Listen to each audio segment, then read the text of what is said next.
Paul, will you just say and spell your first and last name and then tell me what your title is so I get it correct? Hi, I'm Paul Hunt, Paulhunt, and I'm the environmental manager for the Portland Water District. What does your job entail as the environmental manager? Well, my group, I manage a group of 15 employees who are responsible for essentially managing all the environmental affairs of the company. And we're a water, wastewater utility, so that means there's regulations we have to comply with, there are inspections we have to do, there are samples we have to collect and analyze, and we also do education and outreach, so we communicate to the public about what we're doing. Why'd you want to get into this? It's funny you'd ask that because I have a brother who's in investing and he's a multi-millionaire, and he sometimes asks me, like, why? Like, if you go to work to make money, why would you choose a public utility where you know you're never going to be rich? And he's right about that. But it feels good to know that every day what we're working on is water. Like, everybody needs it, everybody values it, everybody appreciates it. And it's for everybody equally. I mean, it sounds corny, but that is really what it's about. And I will tell you that we have 190 employees and we're all kind of different, but you definitely feel that this is water, this is important, we have to do it right throughout the whole company. And so it really makes it a great place to work. Cool. Tell me a little bit, if you don't mind. I kind of know, but I'm going to ask you to sort of educate the average person who may not know how special this water source is. What makes Sebago Lake such a special water source that we end up drinking? Okay, so if you're providing drinking water from a reservoir or a lake, then you want to have enough to meet your customers' needs, so you want to have a lot of water, and you want it to be very clean, because yes, you can treat water that's not very clean to make it clean enough to drink, but to do so costs money, and the water is never going to taste as good after you've done that as if it never got dirty in the first place. So Sebago Lake has 100 years worth of water in it. As we look at it right now, our customers use 8 billion gallons per year, and there's more than 800 billion gallons right behind me right now. So if it didn't rain for 100 years, the lake would finally dry up after 100 years. Now, obviously there's evaporation, so it's a little bit of a thought experiment, but to think that we have 100 years in reserve, I guarantee you there are communities on the west side of the Mississippi River that have 1 year, 2 years, so they need it to rain in order for their reservoir to fill up so they can keep meeting their customers' needs. We really never have to worry about it, certainly not in my lifetime or yours, do we have to worry that there's not going to be enough water here for Greater Portland. Now that's great enough as it is, but even better is that there are 13,000 lakes and rivers in the United States that are used for drinking water. Of those 13,000, there are only 50 or so that are clean enough that you don't have to filter them first before you disinfect them. Because any lake or river is going to have algae and it's going to have sediment, and so that has to be filtered out. So you have to have equipment that runs that through sand or a membrane or something to remove those particles, so then you can treat it. Sebago Lake is so clean, as are only about 50 other water supplies, that we can completely skip that step and go right to disinfection. So not only is that great because filtration, you have to add chemicals to cause the particles to coagulate and settle, which you have to drink then, but it's also expensive. There's power, there's costs associated with doing that. We don't have to. And when you look at what we call raw water, which means untreated, the water quality, of course you have to disinfect it because you need to make sure it's not infectious because there are birds and there's animals, but our raw water has the qualities of finished water from other treatment plants. Like the turbidity is so low that it's like we start with what they end with. That's so, to have 100 years worth of water that's so clean you don't have to filter it is incredibly rare. And so our job is to keep it this way. That's really our big challenge. I mean, what I keep saying over and over again, and I'm not sure that anybody else is geeking out about this as hard as I am, but like, nature is so cool. Very good point. That when I say we don't have to filter it, it's because you see all those trees? that's what's doing the filtering. Trees and forests naturally filter water. So when you have places, lakes and rivers, the 12,950 of them in the country that have to be filtered before being disinfected, that's because the trees that naturally would be filtering them have been removed, because over time, if we were closer to a population center, there would be much more development and there would be fewer trees. And when you remove more than about 25% of the trees in a watershed, when you get to that place, you're going to see water quality declines in the lake inevitably, and therefore you're going to have to start ramping up your treatment. And Sebago Lake's watershed is 84% forested. So we still have about 8 or 9% buffer before we would reach what we call the tipping point, that if you remove enough trees that you get down below 75% or so, treatment is going to have to be enhanced. And when I say enhanced, that means paid for, because we're a quasi-municipal nonprofit, which means everything we do, the costs come from our customers. And I'm a customer, so I would rather see the lake stay clean than pay to treat lake water that's no longer clean. And I think everybody feels that way. And not only because it's cheaper for the water customers, but that means we have an intact watershed, forested, and that means every stream, river, lake, pond in the watershed is clean as well, and providing all the values that you get from that. Because think about it, if you remove a lot of the trees, not only do you not have as clean a lake, but you also don't have the trees, which means wildlife habitat is lost, fisheries are impacted by that, hiking opportunities, plus a lot of this is working forests, so there are woods jobs. It's sort of the main way of life is what you're looking at there. So here we have a lake that's so clean because it's surrounded by the main way of life. So really what we're trying to do is maintain the main way of life here, which will maintain the lake. So sort of who would not be in favor of that? Okay, this is maybe getting kind of granular, probably not as granular as you are able to explain. You can probably go into way more detail. How is it exactly that the trees filter this water? That's a great question. Okay. So think about when you walk through the woods during a rainstorm. So if you just listen, you can hear the raindrops hitting the leaves over your head, which is what's called the forest canopy. The forest canopy is like a big shock absorber because all those raindrops are carrying energy. They're falling from 2 miles over your head. And so if the trees are gone, that energy hits the ground, breaks up the soil washes away and goes into the nearest stream or lake. So the forest canopy protects the forest floor, the soil, which is a pollutant. Ultimately, if it gets washed into a lake, it keeps it in place. So that's one thing that forests do very well. The second thing is, after it drips down through the canopy, it falls on the forest floor. The forest floor is not hard and flat like a parking lot. It's uneven and it's soft and it's spongy, and it absorbs all that water and carries it through the ground, and then it discharges into surface water. So that means filtration is happening naturally while we sleep. I mean, this is the beauty of it, is we don't have to do anything. We don't have to pay. We just let the forest do what it does. We just have to make sure it's allowed to. That's really cool. That's the story. That's so cool. So then let me ask you this: are we really at any risk of getting to that 25% trees taken away? Okay. So what I will say about that is we are in the most favorable position that you could imagine. We have billions of gallons of water, literally, and it's super clean, and the forests are cleaning it for us naturally. The challenge that we face is that 90% of that forest that you can see is privately owned.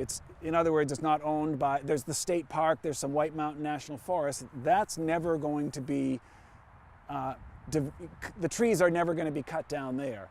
But all the other land is owned individually, and it's expensive. If you own 500 acres of forest, it can be costly to own that, and then when there are opportunities to develop it into house lots or eventually, I mean, a lot of people bought the land as an investment.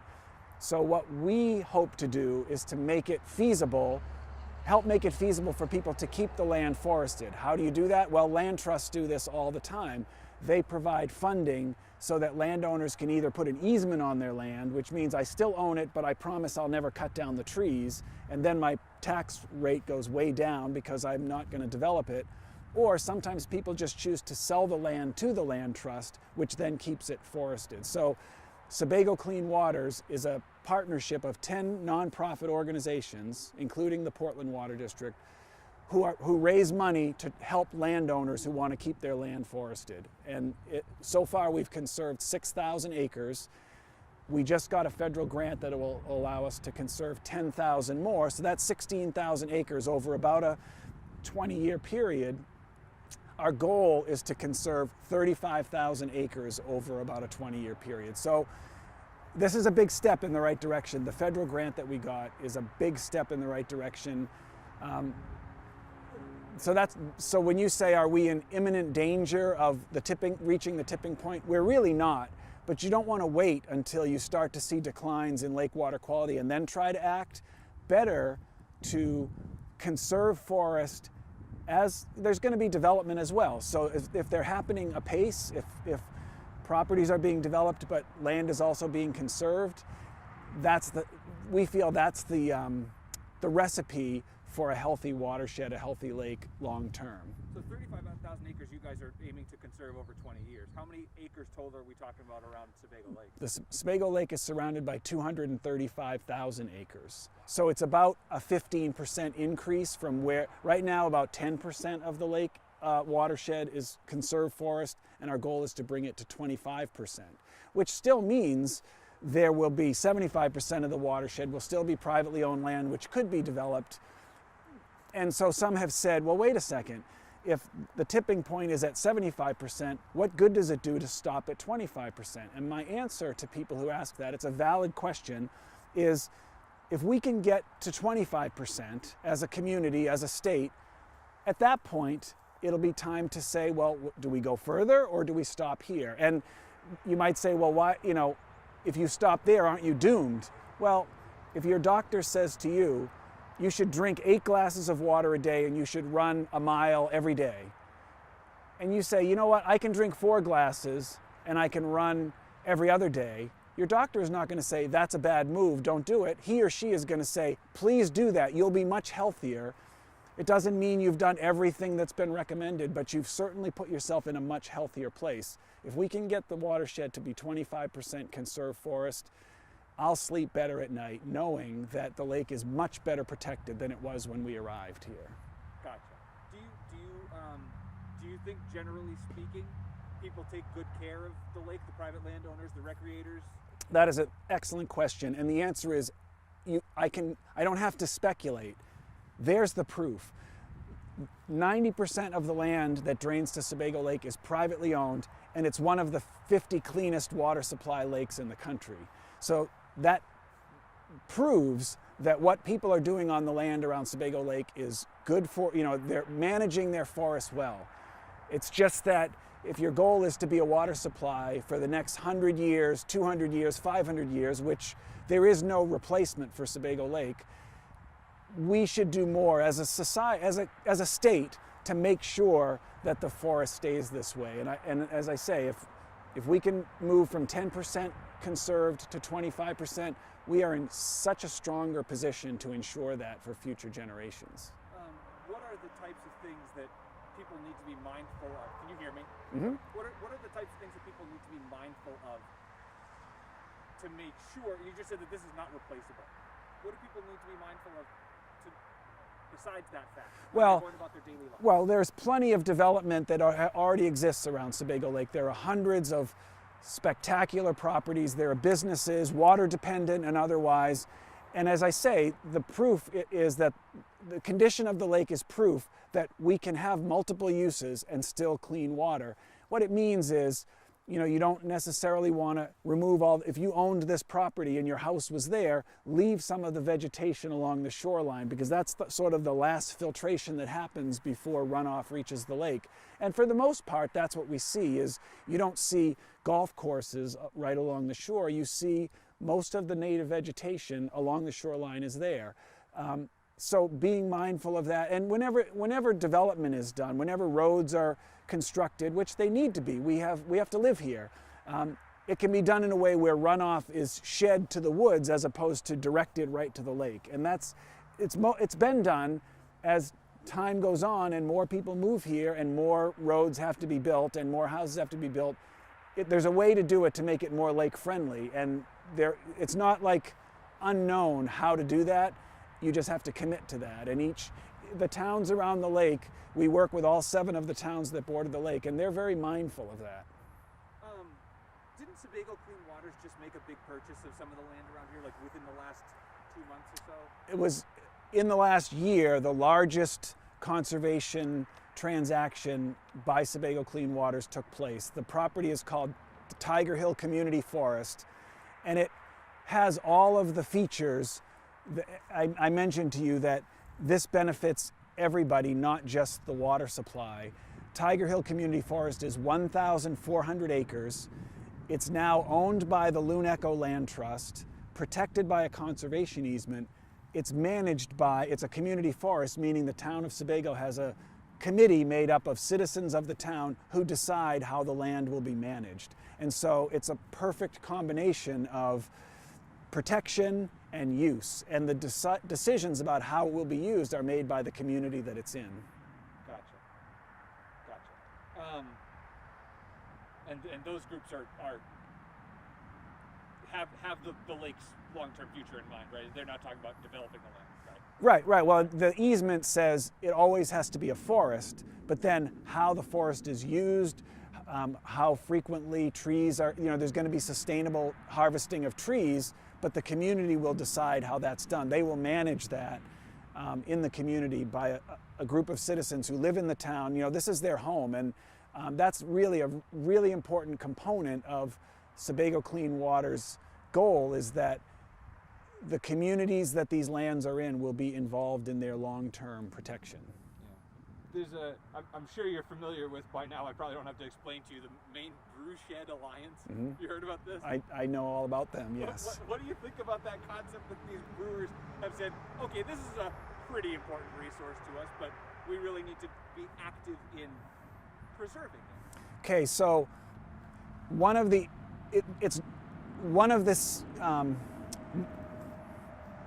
detail about our water situation, I explained to you we've got 100 years worth of water, and it's surrounded by trees. That land is owned by people who generally don't drink the water. The customers are down that way, and the landowners are that way. There's a little bit of an overlap. There are some folks right in here that drink the water and live in the watershed, but most people who drink this water don't live in the watershed.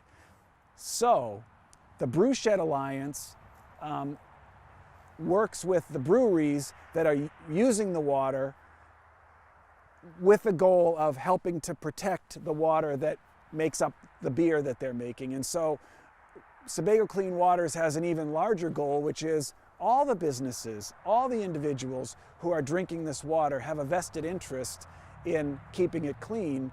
And so we do outreach to all the businesses in Greater Portland to say, if you help this process, if you help conserve the forests, you will benefit, and you'll be drinking cleaner water long term, and you'll save money on your water bill, because again, if the lake declines, water bills go up.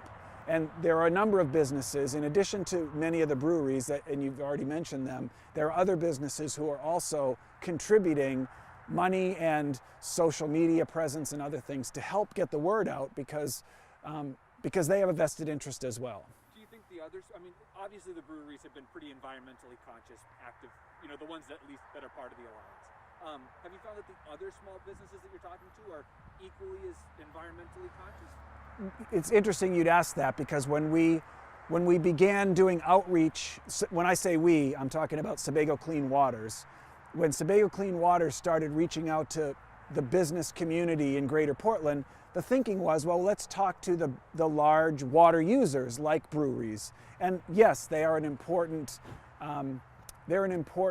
constituent, but we've been talking to other businesses that are not so water dependent, and they're also very mindful that their water future matters to them. If you own a business that sells insurance in Portland and you have hundreds of employees, they go to work every day and they are drinking the water. And so you have a vested interest in the long-term health of the lake too. So yes, we found that the breweries are great partners, but they're not the only partners. Do you think that, generally speaking, when you are able to educate somebody about the water, does it make them more environmentally conscious about maybe reducing their use of consumables, maybe getting more active in composting, like other types of environmental efforts? Well, I think people are different, but I will say this, that you probably can tell from listening to me that I've told this story a few times. I still have yet to tell this story and have someone say to me, I disagree that we should be doing this. Virtually every Mainer benefits from conserved forest. If you've lived in Maine your whole life, you haven't left in part because of the forest. If you grew up someplace else, as I did, and you moved to Maine, as I did 35 years ago, I moved here and I didn't leave because of the woods, as well as meeting my wife, I'll admit that. But the woods are what makes Maine Maine. And so you will not find a Mainer, at least I haven't yet, who says, I disagree. I don't think we should conserve the forests that make Maine waters clean and make Maine what it is. So everybody agrees that this is a laudable goal and it's something we can all work to. And really the only way we can accomplish it is working together. There's no one organization that's going to do this. The state isn't appropriating money to do this. This is an effort of 10 nonprofit organizations raising money and awareness to try to bring this to fruition. You have answered all of my questions. What have I not asked you that you think I need to make sure I touch on? And while you think of it, I'm going to shoot a shot of this loon.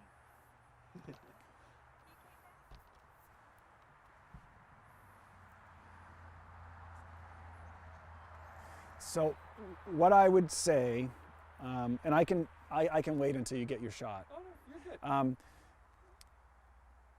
We've you're delivered this message. We've given presentations to many different audiences, some of whom are, represent large businesses in Greater Portland, and some of whom are individuals who live in Portland, and everything in between. And my message would be, everybody that hears the message who supports what we're trying to do can contribute to the goal. And that because the lands that we're conserving in many cases are now owned by land trusts, and those land trusts have to steward those lands, have to take care of them in perpetuity, because that's the beauty of land conservation, is it's forever.